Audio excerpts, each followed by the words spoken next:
সন্তান ইয়াহিয়া পয়গম্বরের একটা ডাক দিয়া কয়, পুত্রে এ ঘরে কেন কান্দ? সন্তান ইয়াহিয়া ডাক দিয়া কয়, আব্বা আপনারা কইছেন এ আল্লাহর হাসরের ময়দান থেকে জান্নাতের দূরত্ব কমানোর মাধ্যম চোখের পানি। আব্বায়ো এজন্য কান্দি, আমার আল্লাহ যেন হাসরের ময়দান থেকে আমার জান্নাতের দূরত্ব কমাইয়া দেয়। ইয়াহিয়া নবীর এই কথা শুই না হযরত জাকারিয়া পয়গম্বর মাথাটা চক্কর দিয়া মাটির ভিতরে পড়ে গেছে। সুবহানাল্লাহ কন্যা বাবা। মাটির মধ্যে পড়ার সাথে সাথে রে বাবারা হযরতে ইয়াহিয়া পয়গম্বর এবার ওনার আব্বার দিকে তাকাইলেন, চোখে মুখে পানি দিয়া জাকারিয়া নবীরে যখন তুললেন, তোলার পরে হযরত জাকারিয়া নবী ইয়াহিয়া নবীর দিকে ছায়া ছায়া হাসে আর কান্না করে, মুখের মধ্যে হাসি চোখের মধ্যে পানি। হযরত ইয়াহিয়া পয়গম্বর একটা ডাক নিয়ে কয়, আব্বায়ো আপনি না বেহুশ হয়ে পড়ে গেলেন, কিন্তু আপনাকে দেখা যায় আপনি চোখ দিয়া পানি ফালাইয়া কান্দেন আর মুখে দিয়া মুসকি মুসকি হাসেন। আব্বা কেন কান্দেন? হযরতে জাকারিয়া নবী কয়, ও সন্তান হযরতে ইয়াহিয়া নবী আমি কেন কান্দি শুনো, আমার আল্লাহ তাআলা তুমি ইয়াহিয়ার চোখের পানি কবুল করছে। আব্বা কেমনে গো? বলে আমার আল্লাহ কইছে তুমি ইয়াহিয়া পয়গম্বরের বয়স মাত্র 9 বছর, এই 9 বছরে আমার আল্লাহ তোমার নবুয়াতের দায়িত্ব দান কইরা দিছে। পরে 36 বছরে কেবর কেনাকি ফুটে না, আবার 6 মাসেরও কালের দয়াল পাইতে সুলয়ানা রে দয়াল পাইতে সুলয়ানা। কিনা আমরা যে আসতে কোন জোনায়েত বাইলে দিলাইলে তো এদের মুখে এটা খুব সুন্দর লাগে, আর সাথে একটু মহাব্বতে কোন ওরে 36 বছরে কারোর কেনাকি ফুটে না, আবার 6 মাসেরও কালের দয়াল পাইতে সুলয়ানা রে দয়াল পাইতে সুলয়ানা। দয়াল যারে ইচ্ছা তারে দিয়া বসায় তাওহীদের মেলা, কন্যা যারে ইচ্ছা তারে দিয়া বসায় তাওহীদের মেলা। কেউ বুঝিতে পারে না রে মাবুদ মাওলার খেলা, আরে মাবুদ মাওলার খেলা। আরে জোর করিয়া বুঝতে গেলে জোর করিয়া বুঝতে গেলে তার ঘটে মরণ জ্বালা। কেউ বুঝিতে পারে না রে ওলি আল্লাহর খেলা, আরে মাবুদ মাওলার খেলা। আরে চাইলে কেহ পীরের বস্তু নাগি নিতে পারে, আবার উপযুক্ত হইলে রে দয়াল টান দিয়া নে কাছের তোরে টান দিয়া নে। 9 বছর বয়সে কাঁদছে, সাউন্ড লাগছে না আল্লাহর কাছে। আল্লাহ জাকারিয়া নবীর দিয়ে খবর পাঠাইছে, তোমারে আল্লাহ তাআলা দিয়ে দিছে নবুয়তের দায়িত্ব। জোরে কোন সুবহানাল্লাহ। ওরে চাইলে কেহ পীরের বস্তু নাহি নিতে পারে, আবার উপযুক্ত হইলে রে দয়াল টান দিয়া নে কাছের তোরে টান দিয়া নে কাছে। আরে জোর করিয়া দিবে তোরে জোর করিয়া দিবে তোরে ববের যত প্রেম জ্বালা। কেউ বুঝিতে পারে না রে ওলি আল্লাহর খেলা, আরে পীর মুর্শিদের খেলা। একটা জবানও বন্ধ নাই। আপনারা বলেন সকল ক্ষমতা দেওয়ার মালিক একজন, তিনি কে? আল্লাহুম্মা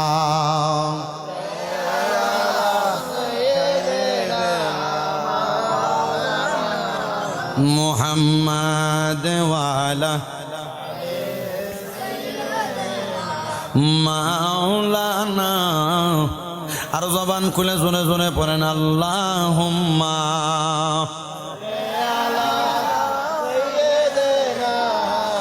মাওলানা মুহাম্মাদ ওয়ালা আলি।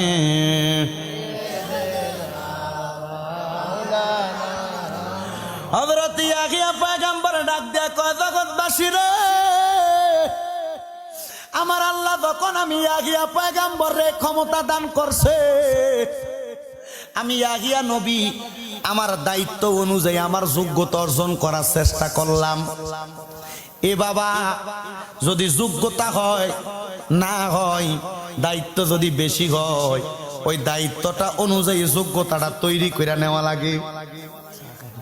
আনেন দায়িত্ব যদি হয়, মনে করেন আমারে ছোট একটা বাচ্চারে নিয়ে মসজিদের ভিতরে ইমামতির দায়িত্ব দিল, আপনার কি কষ্ট হইতেছে কোনো? ইমামতির দায়িত্ব দিল, আচ্ছা এ বাচ্চা যদি তেলাওয়াত সুন্দর কিন্তু ইমামতি করার জন্য যেভাবে চলা উচিত এ বাচ্চা জানে না চলতে, তো সে আবার চিন্তা করবে আমি তো ইমামতি করবো, তাহলে আমাকে ওইভাবেই চলতে হবে। কথা কন না কেন? মেম্বার হয় নাই, হওয়ার আগ থেকে দেখবেন গায়ের ভিতরে সুন্দর সুন্দর সাদা পাঞ্জাবি সাদা লুঙ্গি সব লাগে, ঘুরে ঘুরে না, তো বলে এমনি থাও কাক, বলে মেম্বার তো ওই নাই, অনের পরে এমনি চলতে হইব, এমনি চলমু, এটা মানুষের দেখাই। কথা কয় না? ঠিক আছে না? এমন ভাবে ইয়াহিয়া পয়গাম্বর কয় আমি আমার প্রস্তুত বানাইতেছি, রেডি করতেছি, আপনার কি কষ্ট হইতেছে কোনো?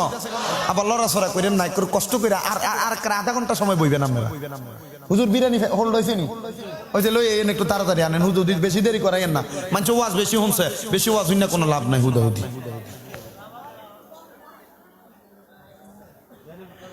হযরত ইয়াহিয়া পয়গাম্বর উনি ওনারে উপযুক্ত বানাইতেছে।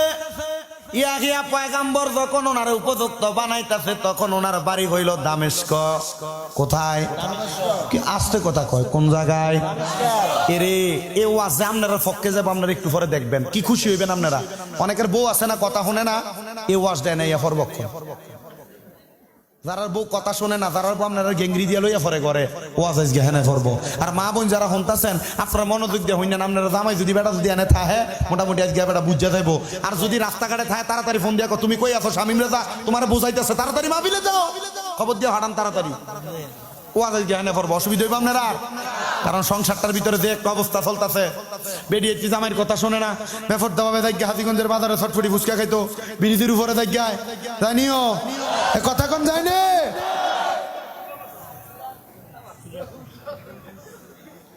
আল্লাহ বোঝার তৌফিক দাও। আমার বাবারা বন্ধুরা গভীর মনোযোগ দিবেন। হযরত ইয়াহিয়া নবী তখন বাস করে দামেস্কে। দামেস্কের ভিতরে যখন বসবাস করে হযরত ইয়াহিয়া পয়গম্বর, ওই জামানার বড় একজন আলেম হইয়া গেছে। সুবহানাল্লাহ। যেহেতু নবুয়ত পাইছে, এলমে দ্বীন অন্তরে বেশি আছে। ওই দামেস্ক এলাকার বাচ্চা যার নাম হাদ্দাদ ইবনে হাদ্দাদ, হাদ্দাদ ইবনে হাদ্দাদ, দামেস্কের বাচ্চা হাদ্দাদ ইবনে হাদ্দাদ বউয়ের সাথে টকজক হওয়ার কারণে, বাদশার বউ রাজার বউ হয় রানী, বউয়ের সাথে টকজক হইলে এলাকার জামাইরা কি করে শোনেন, বউয়ের সাথে একটু ঝগড়া হয়েছে, তাকে কন্ট্রোল করার জন্য বউয়ের দোষটা ক্ষমা করে স্বামী সহ্য করে বউয়ের সাথে একটা সমাজতা করে ফেলে। একদিন করে, 2 দিন করে, 3 দিন করে, 4 দিন, 5 দিন, 6 দিন, 7 দিন, 8 দিন, 9 দিন সহ্য করার পর আর ভালো লাগে না। না লাগার পরে স্বামীরা মাঝে মাঝে রাগ কইরা বউরে কয় তোর আমি তালাক দিলাম। এমন অবস্থা হয় না? আমি আমার মুকিমাবাদ এলাকার মা বোনদেরকে বলবো, মা গো মা, এই পৃথিবীর জমিনে একটা পুরুষের চাইতে স্যাক্রিফাইস আর কেউ করে না। এই পৃথিবীর মধ্যে একটা পুরুষ তার স্ত্রীকে যতটুক ধৈর্য ধারণ করে, একটা মহিলা তার স্বামীকে যদি এতটুক ধৈর্য ধারণ করত, সহ্য করত, আল্লাহর কসম বাংলাদেশে ডিভোর্স নামক শব্দটা থাকতো না। আল্লাহর কসম বাংলাদেশে সারাসারি তালাক নামক শব্দটা থাকতো না। হুজুর কেন গো এই কথাটা কেন বললেন? আমি বলবো, এই মকিমাবাদ এলাকার মা বোনেরা গো, তোমার স্বামী তোমারে তালাক দেয় তোমার ঘাউরামির কারণে, তোমার স্বামী তোমারে তালাক দেয় তোমার কথা স্বামীর কথার উপরে উইঠা যায় এই জন্য। আরে স্বামীর কথার উপরে যেই মহিলা কথা বলে, যেই ঘরে কথা বলবে, মনে করবেন কিয়ামত আপনার ঘরের ভিতরে। আল্লাহর নবী কয়, যেই মহিলা তার স্বামীর উপরে কথা বলে ওই মহিলা কোনোদিন জান্নাতের চেহারা দেখবে না। মারা গো ও মকিমাবাদ এলাকার মা, ও সোশ্যাল মিডিয়ার মাধ্যমে দেখনেওয়ালা মা বোনেরা, তোমরা যদি তোমাদের স্বামীর কথার উপরে কথা বলো, স্বামী কোনো কথা বললে ধমক দিয়া বসায় ফেলো, স্বামীর কথাটার উপর দিয়া তুমি তোমার কথা বসায় দাও, আল্লাহর কসম জান্নাতে যাইতে পারবা না। তোমার স্বামী তোমাকে কত বলে, তোমার স্বামীর আদেশ তারা ঘর থেকে বাইর না হইতে তুমি কিন্তু তোমার স্বামীর কথা শোনো না। আল্লাহর নবীর হাদিসে এমনও কথা আছে, যদি কোনো স্ত্রী ঘরের মধ্য থেকে বাইর হওয়ার আগে স্বামী স্বামীর অনুমতি না দেয়, স্বামী যদি বলে তুমি কোথাও যাইবা না, মহিলা যাইতে পারবা না, আল্লাহর নবী শিখা দেয় এ মহিলারা তোমরা তোমাদের স্বামীর অনুমতি ছাড়া বাবার বাড়ি তো যাইতে পারবা না। আর আপনার বউ আপনার অনুমতি দূরের কথা, আপনারা বলো না হাজীগঞ্জের বাজারে যায় বাজার করতে, 50 টাকার একটা উন্না কিনবে 10 দোকানে ঘুরে। আপনার স্ত্রী হাজীগঞ্জের ব্রিজের উপরে চলে যায়।